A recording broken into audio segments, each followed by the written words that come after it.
thought you said this coffee was hot.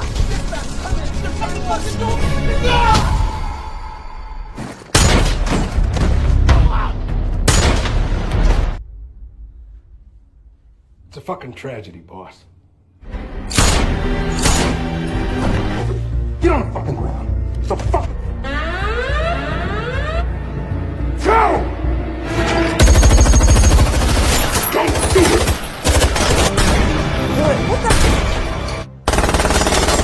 Dick! Suck your own dick.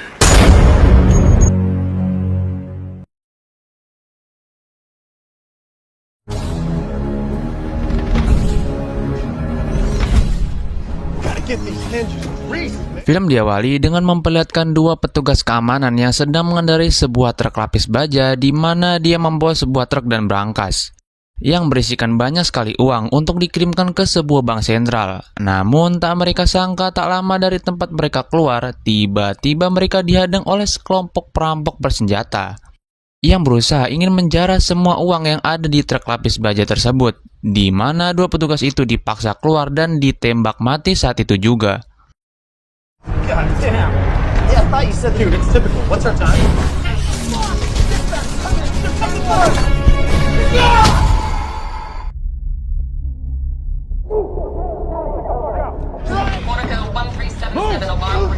Alarm registered. On a ETA, 2 minutes. No bugging. Okay, we got 1 minute. Let's go. Beberapa bulan setelah kejadian itu, kita diperlihatkan dengan perusahaan bernama Vertigo, yang mana perusahaan ini bergerak di bidang cyber teknologi dan pengalaman barang dan jasa, termasuk diantaranya melayani pengantaran uang dari bank sentral ke bank yang lainnya.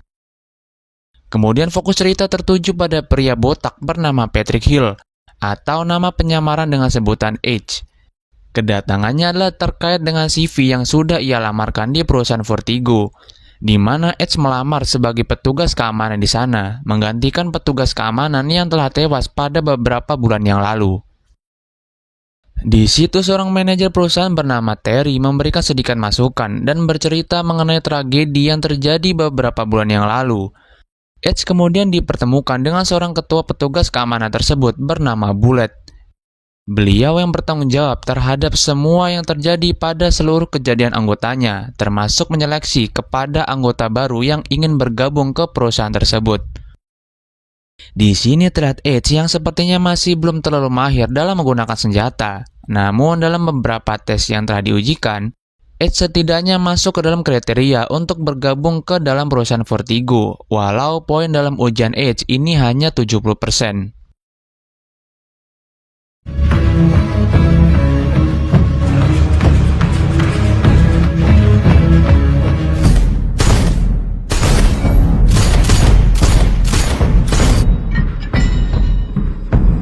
%. Just slipped in. Do for this job. Let's get your suit.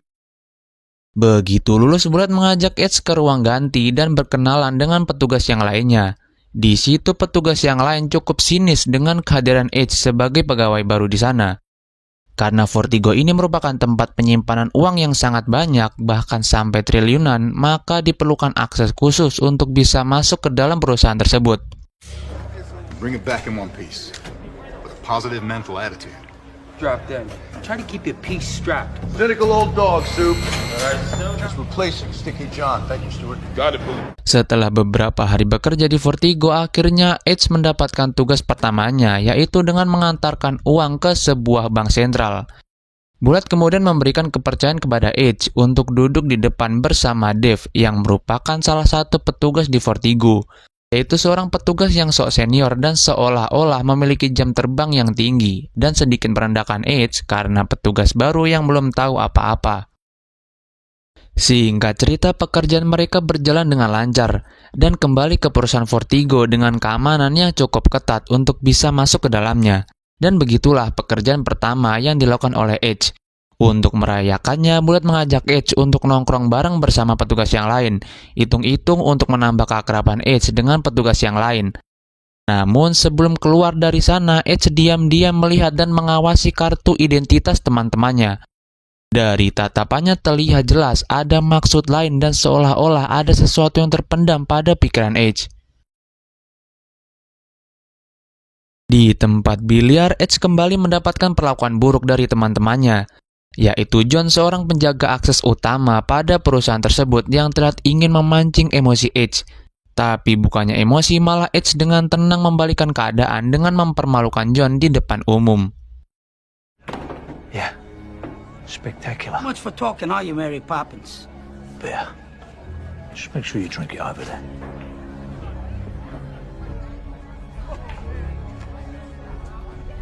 I gotta give it to you, H. Di keesokan harinya mereka mulai bekerja seperti biasanya. Kali ini mereka harus mengantarkan uang ke sebuah kapal pesiar. Namun di sini Bullet sendirian yang masuk ke dalam kapal pesiar itu. Kemudian Dave dan juga Edge menunggunya di dalam mobil. Akan tetapi tak lama terdengar dari radio kalau Bullet sedang mengalami kesulitan, yang mana tas berisikan uang yang Bullet bawa justru dirampok oleh kelompok bersenjata. Dan kini Bullet dijadikan sandera oleh kelompok bersenjata tersebut. Mendengar hal itu, terlihat sifat asli Dave yang sebelumnya sok jagoan ternyata dia merupakan seorang petugas yang sangat penakut. Dirinya terlihat sangat panik dan seperti ingin melarikan diri. Justru berbanding terbalik dengan Edge yang terlihat tenang dan menyuruh Dave untuk mengikuti semua perintah yang dikatakan oleh perampok tersebut, di mana mereka diminta ke suatu tempat untuk menyelamatkan Bullet dan menukarkannya dengan uang yang mereka bawa saat ini.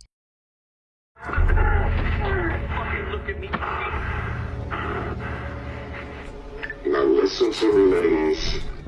I have to call this. No. They don't want his 10 grand. They don't want his 10 grand. We just drive away. Sorry? Reconsider! That's why they have the fucking policy!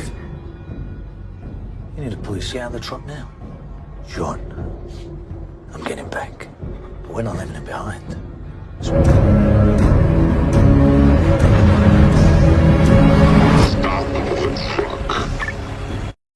Sesampainya di sana, perampok itu meminta untuk menurunkan semua uang yang mereka bawa saat ini. Dan dengan santai, Edge menuruti perintah mereka, sampai inilah yang terjadi. There he is.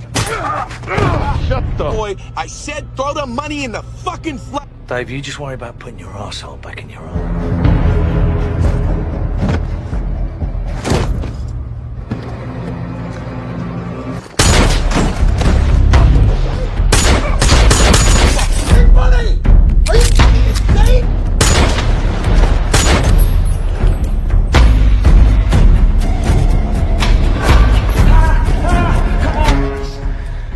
You work for?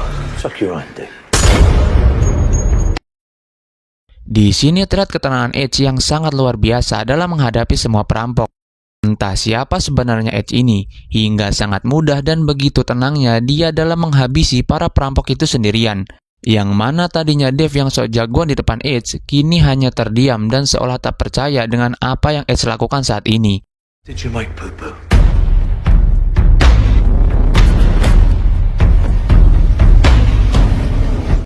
Karena hal itu membuat Edge dan anggota lainnya harus diinterogasi oleh agen FBI setelah perampokan ini. Saat giliran Edge, agen FBI itu bertanya-tanya, bagaimana bisa dia menghabisi 6 perampok sekaligus tanpa terluka sedikit pun. Dan dengan tembakan yang sangat akurat yang beda jauh halnya dengan waktu ujian menembak Edge sebelumnya pada awal masuk. Namun Edge menjawab kalau itu hanya kebetulan saja. Di situ juga agen FBI itu memberikan sebuah video rekaman CCTV kepada Edge dengan kejadian perampokan di awal film tadi. And the men you encountered before. We just want you to let us know if you think there's you all right to keep watching? Mr. Hill? Anything? Any connection? Another day. Setelah menginterogasi Edge, agen FBI itu menghubungi rekan yang lainnya. Sepertinya itu adalah ketua mereka pada divisi tersebut. Dia mengabarkan kalau Edge adalah orang yang mereka cari-cari selama ini, dan mereka bingung apa maksud dan tujuan dari Edge bergabung ke perusahaan Vertigo ini. Yang nanti alasan Edge bergabung ke dalam perusahaan ini akan dijelaskan sendiri di pertengahan film. Malamnya seorang wanita datang dan memberikan sebuah hasil otopsi entah milik siapa dan juga memberikan semua data petugas keamanan Vertigo kepada Edge. Pada malam itu, Edge tidak berhenti dan terus mengulangi video yang diberikan oleh agen FBI tadi pagi terkait perampokan di awal film. Di sini kita dibuat semakin penasaran siapakah Edge ini sebenarnya.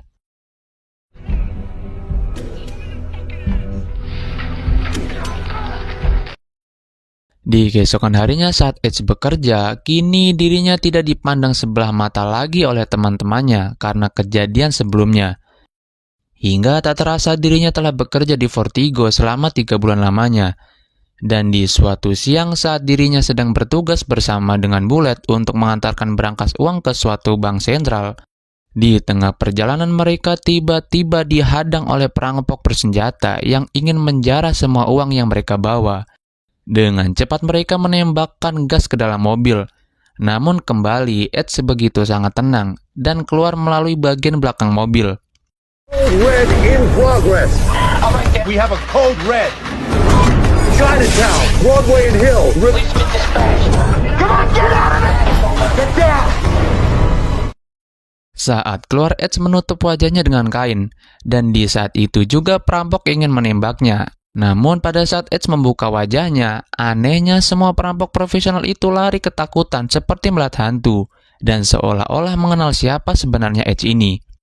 Sebenarnya apa yang terjadi? Kenapa bisa-bisanya perampok dengan senjata lengkap itu bisa lari ketakutan hanya dengan melihat wajah Edge? Dan lagi-lagi kita dibuat penasaran siapa sebenarnya Edge ini. Dan di sini Terry sebagai manajer merasa ada yang aneh pada diri Edge. Begitupun dengan Bullet. Di bar dia menceritakan hal ini kepada Dave temannya. Kenapa hal itu bisa terjadi dan mereka berdua semakin dibuat bingung sekaligus penasaran siapa sebenarnya orang ini. Untuk mengungkap hal itu, kita flashback 5 bulan yang lalu. Di sini Edge ternyata memiliki seorang putra satu-satunya yang sangat dia cintai bernama Douglas. Pada saat itu, tepat di libur sekolah, terlihat Douglas yang berbincang-bincang dengan ayahnya. Dengan menagih janji ayahnya untuk menonton basket bersamanya. Di tengah perbincangan, tiba-tiba Edge ditelepon oleh anak buah bernama Nike. Di sini baru kita bisa mengetahui siapa sebenarnya Edge ini, yang merupakan seorang pemimpin sebuah organisasi kriminal atau kita bisa sebut saja dengan mafia. Diketahui kalau mafia ini bukan hanya memperdagangkan barang ilegal dan juga senjata, namun mafia ini juga seringkali merampok uang yang dibawa oleh truk lapis baja. Dengan serangkaian kejahatan yang dilakukan oleh mafia tersebut, membuat Edge dan anggotanya masuk ke dalam daftar hitam orang yang paling dicari dan diburu oleh FBI selama ini. Kembali ke Mike dan juga Edge. Di sini Mike memberitahu kalau operasi mereka saat ini ada masalah, karena salah satu anggota mereka kecelakaan saat ke lokasi. Mike kemudian membutuhkan bantuan bosnya itu yang kebetulan posisinya tak jauh dari lokasi. Dengan terpaksa, Edge membantu anak buahnya itu, dan tak lama Edge memarkirkan mobilnya di lokasi, sembari berpura-pura keluar untuk membeli makanan. Siang itu juga kelompok mafia Edge berencana akan merampok uang yang dibawa oleh Vertigo, yang mana Edge bertugas untuk memberitahu di mana arah perjalanan truk itu selanjutnya. Namun, Edge yang mengira tugasnya telah selesai, tanpa disadari truk itu tiba-tiba dihadang oleh perampok bersenjata yang menyamar sebagai pekerja di lokasi tersebut. Karena Douglas yang berada tepat di lokasi perampokan, membuatnya dipaksa keluar dari mobil itu oleh anggota perampok itu. Nampaknya karena tak ingin ada saksi pada perampokan ini, perampok itu tanpa kasihan langsung menembak Douglas yang membuatnya tewas di tempat. Di situ Edge yang berusaha menyelamatkan putranya juga harus tertembak.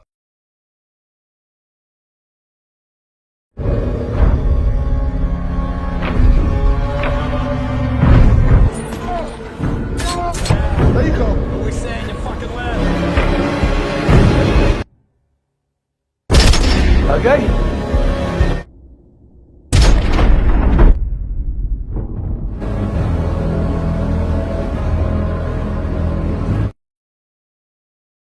Akibat tembakan itu membuat dirinya koma selama 3 minggu lamanya, dan saat terbangun dirinya harus menerima kenyataan kalau satu-satunya anak yang sangat dia cintai itu harus mati, yang secara tidak langsung itu karena ulah AIDS yang melibatkan anaknya di lokasi tersebut. Dan karena hal itulah membuat istrinya menyalahkan dirinya dan memutuskan untuk bercerai dengan AIDS akibat kepergian anaknya. Di situ Edge terlihat tenang, namun hatinya sangat hancur, yang mana dia harus ditinggal pergi oleh dua orang yang sangat dia cintai. Tak ingin berlarut-larut dengan kepergian anaknya, Edge berencana membalaskan dendam kematian anaknya, dimulai dengan bertemu dengan rekannya yang merupakan agen FBI. Di situ agen FBI belum sama sekali menemukan siapa dalang di balik kematian anaknya. Di situ agen FBI itu memberikan daftar list mafia yang berada di kota tersebut. Somebody knows something. Somebody. I don't miss anyone that your boys have. Here's a shit list. Need it. I can do it in 2 weeks. Di bawah perintah Edge, mereka membantai dan membunuh hampir semua mafia yang ada di kota itu demi mencari informasi terkait perampokan kemarin dan siapa di balik pembunuhan anaknya. Namun tidak ada satu pun dari mereka yang berhasil menemukan sedikit pun informasi mengenai perampokan tersebut. Mereka pun sedikit pucat dan keringat dingin manakala ketika melaporkan hal tersebut kepada Edge. Mereka terus berusaha kembali mencari sang pelaku. Kali ini mereka berusaha menginterogasi salah satu anggota mafia terbesar di kota itu. Setelah disekap dan diancam akan dibunuh istrinya, barulah anggota mafia itu mengaku kalau kemungkinan dalang di balik perampokan kemarin adalah mafia The Gazi Brothers. Saking berbahayanya mafia tersebut, anggota mafia itu memilih untuk dibunuh daripada harus memberikan informasi mengenai mafia The Gazi Brothers tersebut. Don't fucking touch her! Leave her out of it! Good for you. If not for your life, for hers. One fucking name. Gashi Brothers.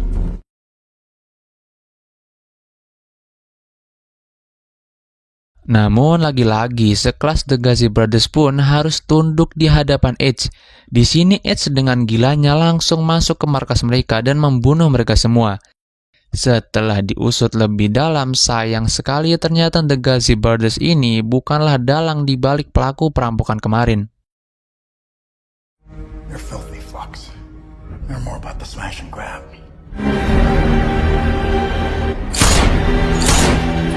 Girls.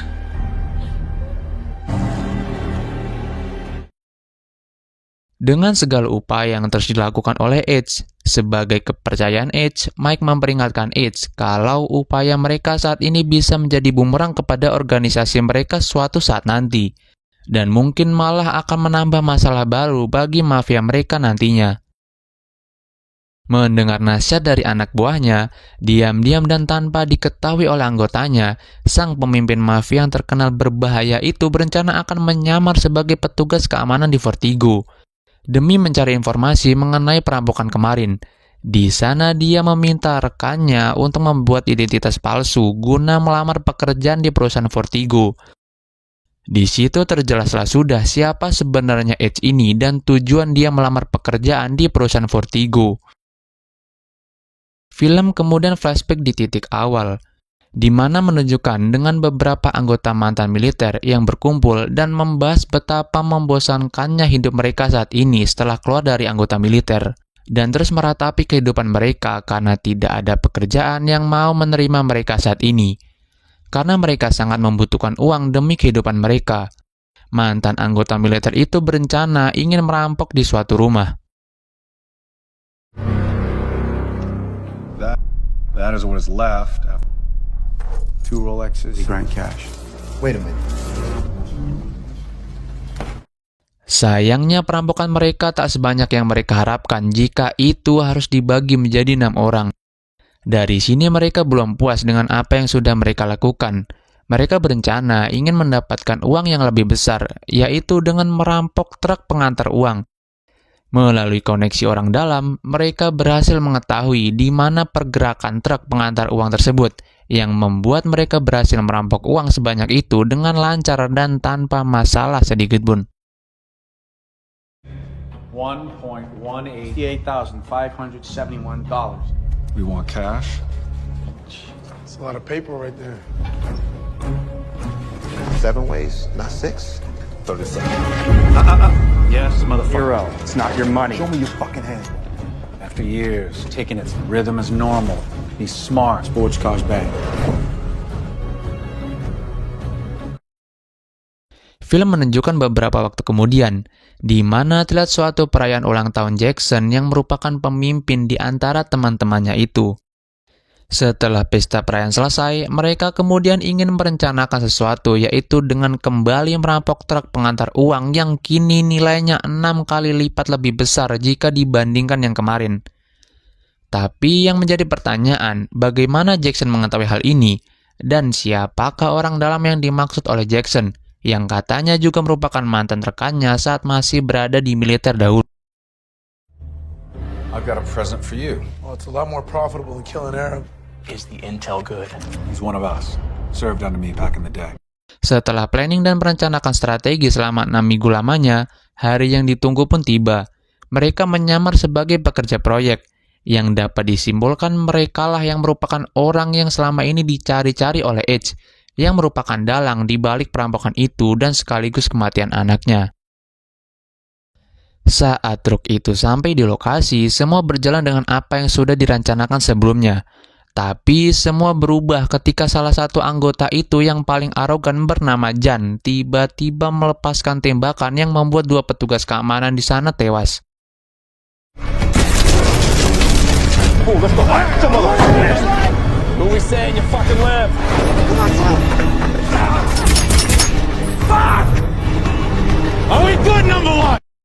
Dan di situ juga Douglas melihat kejadian tersebut yang menjadi saksi satu-satunya pada perampokan itu, yang membuatnya juga harus tewas dibunuh oleh Jan. Setelah melakukan perampokan itu, kelompok Jackson vakum tanpa pergerakan selama 5 bulan lamanya, dan kali ini mereka berkumpul kembali karena akan merencanakan perampokan besar-besaran. Kali ini mereka tidak akan lagi merampok truk pengantar uang, akan tetapi lebih dari itu, mereka berencana akan merampok brankas uang yang berada di perusahaan Vertigo itu sendiri, yang nilainya puluhan kali lipat jika dibandingkan aksi-aksi mereka sebelumnya yang bahkan nilainya sampai triliunan. Namun mereka juga sangat terbantu oleh orang dalam yang Jackson miliki saat ini, sehingga setiap aksinya dapat berjalan dengan mulus dan tanpa ada masalah sedikit pun. Dan disitulah mereka mulai merencanakan aksinya untuk melakukan perampokan besar-besaran itu. Black Friday. How much? North of 150 million. Ooh. That's 160 million. Yeah. All this is for nothing. Setelah 3 minggu kemudian, hari eksekusi perampokan besar-besaran pun tiba. Di situ Jackson berpamitan dengan anak dan istrinya. Mereka semua tidak tahu apa-apa yang dilakukan oleh Jackson nantinya. Setelah keberangkatan, Jackson mampir sebentar ke tempat Jan untuk menjemputnya. Melihat barang-barang yang sangat mewah, Jackson memperingatkan Jan. Dengan perasaan emosi, Jackson mengatakan kalau yang dilakukan oleh Jan itu dapat mengundang dan dicurigai oleh pihak kepolisian. Di sisi lain, pada minggu itu, brankas uang yang berada di Vertigo sedang banyak-banyaknya. Maka saat itu jumlah anggota mereka dipertambah. Begitupun akses masuk yang semakin diperketat. Di situ juga terlihat Edge dan juga Bullet sedang mengantarkan uang di beberapa titik. Di tengah perbincangan, tiba-tiba Bullet mengatakan hal yang mengejutkan, di mana dia berusaha mengajak Edge untuk merampok uang yang berada di Vertigo, sehingga dapat disimpulkan kalau selama ini orang dalam yang Jackson miliki selama ini adalah Bullet itu sendiri, yang merupakan ketua petugas keamanan perusahaan Vertigo.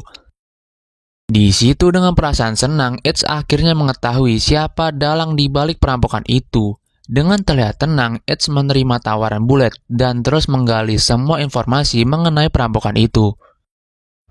Well, there's something I need to tell you. I helped him get into the cash truck game. We need something supersized. Told was necessary. I'm with you 100%.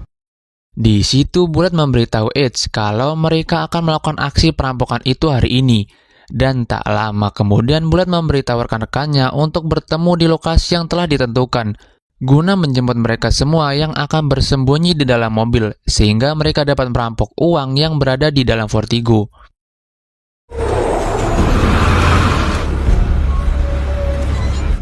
Base, this is Gamma. We copy.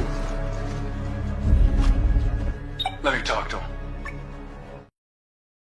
Sesampainya di dalam, Bullet dan Edge bertugas sebagai sandera guna sebagai jaminan untuk kelompok Jackson ini bisa melarikan diri dari Vertigo.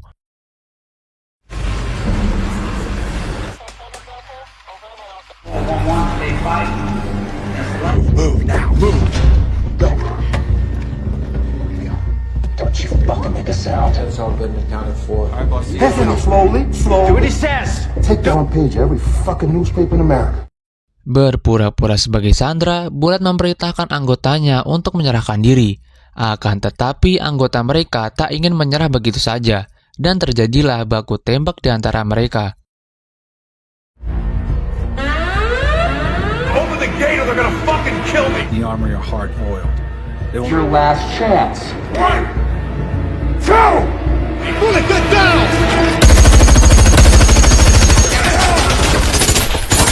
Don't do it!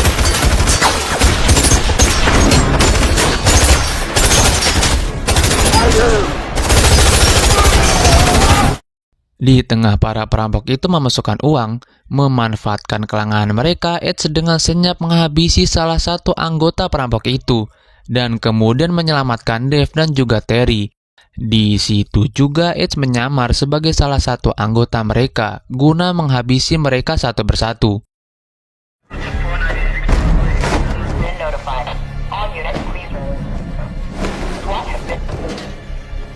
Two.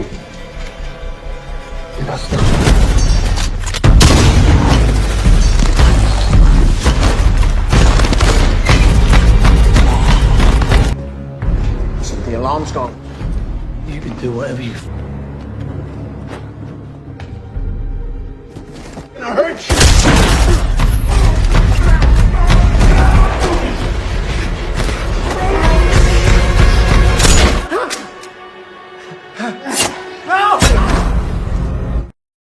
Karena baku tembak yang terjadi membuat kaki Edge tertembak. Di luar juga terjadi baku tembak antara petugas keamanan dan juga perampok yang masih tersisa. Di situ tanpa mereka semua sadari, tiba-tiba dari belakang Bullet menembaki mereka semua.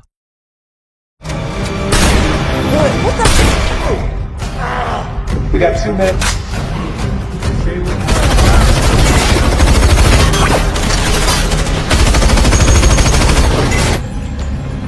Hey boys,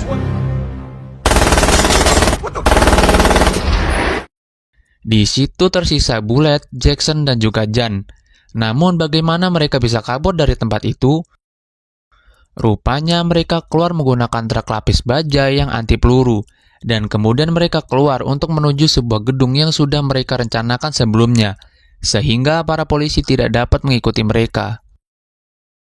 Di situ uang-uang itu mulai dipindahkan, akan tetapi di mobil Jackson rupanya terkena tembakan tepat di lehernya. Melihat kondisi itu, Jan yang pada dasarnya memiliki sifat yang sangat arogan, dengan kejamnya langsung membunuh rekannya demi mendapatkan uang itu tanpa diketahui oleh Bullet.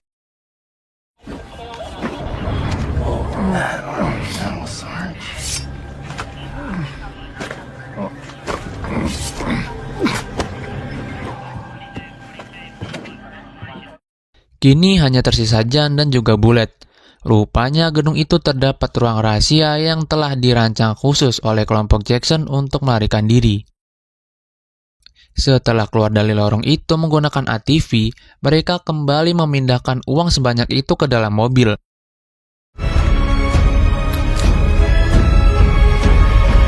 Too fucking slow. Akhirnya aksi perampokan besar-besaran itu berjalan dengan mulus dan tanpa masalah sedikit pun. Saking mulusnya perampokan besar-besaran itu, sampai-sampai para polisi tidak bisa melacak di mana keberadaan Jan saat ini.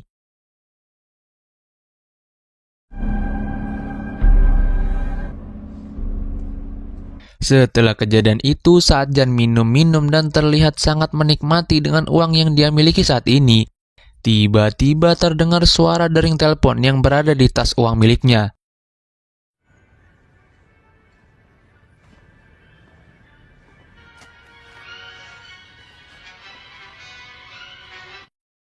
Ya, rupanya tanpa Jan sadari, Ed sudah berada di dalam apartemen itu. Jan rupanya telah salah berurusan dengan seorang yang merupakan pemimpin mafia yang paling berbahaya di kota itu. Niat Ed berada di situ bukan untuk mengambil uang yang dimiliki oleh Jan saat ini, melainkan ia ingin membalaskan dendam kematian anaknya dengan apa yang sudah dilakukan oleh Jan saat itu. Tiba-tiba Ed melemparkan dokumen yang merupakan hasil otopsi kematian anaknya. Tanpa rasa belas kasihan sedikit pun, Ed kemudian membantai Jan tepat seperti luka tembakan yang anaknya alami. Your liver.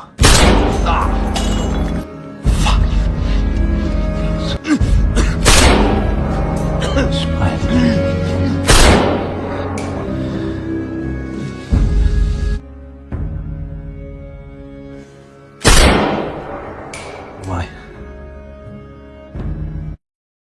Dan di ending film, rupanya pemimpin FBI itu juga sudah menunggu dan berada di sana untuk mengangkut jasad Jan. Dan film pun tamat.